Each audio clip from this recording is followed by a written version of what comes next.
तर मित्रांनो नमस्कार. आता विषय कसा आहे, नवीन एक चॅनल चालू केलं आहे आपण. मग आज चाललं आहे आता आपण देवाला तेल घालायला.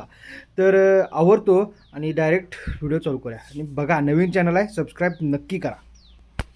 सगळ्यात पहिला म्हटलं जरा गाडीला तेल घालावं. मग गाडीला तेल घातलं आणि पुढच्या प्रवासाला आम्ही सुरुवात केलं. प्रवास करताना आपल्याला चहा ह्यो लागतोच, काय पण असू दे, चहा जरा पाहिजेच. मग पोचलं मंदिरात, उत्कडी घेतलं, तेल घेतलं, गुलाल साखर घेतलं, नारळ काय आम्ही पिशवीतनं आणलेलं, पिशवी हातात होतं, ते काय तुम्हाला आता दिसणार नाही. त्यामुळे हे सगळं तिथं मटेरियल घेतलं आणि आम्ही आलो देवाजवळ.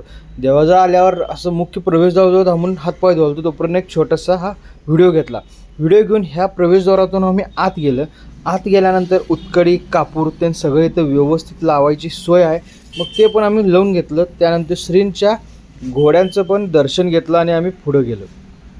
पुढं बघा मंदिरात किती प्रसन्न आणि भारी वाटते, सजावट पण मस्तच केलं त्यांनी. मग पुढे इथं तेल घालण्यासाठी अशा पद्धतीचं एक मोठं समय आहे. ह्यात तेल घातलेलं आणि ज्या झालेलं तेल इथे खाली ॲड होतं आहे, ते नंतरनं त्यांनी घालतात. मग आत गेलं, आत घेतल्यावर दर्शन त्यांनी घेतलो आणि मग इथं असं आम्हाला पहिल्यांदाच आशीर्वाद मिळालं. दर्शन त्यांनी घेऊन व्यवस्थित बाहेर आलं. हात कलंगल्यात आल्यावर आम्हाला भुकात जाम लागलेलं. मग आमचं ठरलेलं एकच पॉईंट आहे, अवंती वडा. मग मी घेतलेलो वडापाव नुसता आणि मित्रांनं आमच्या घेतलेला वडासंबर. माझ्या नावानं तो बोंबला होता. मला म्हटलं बाबा तू पण वडासंबर घे. ए बाबा म्हणलो, घरातनं जेवून आलो आहे, उगाच एक वडा खातो म्हणलो. तर ह्यो वडासंबर घेतलेला आणि मी घेतलेलो वडापाव.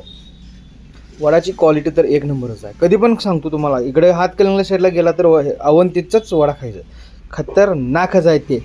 मग त्यानंतर संध्याकाळी आज पालखीला जाणार होतो.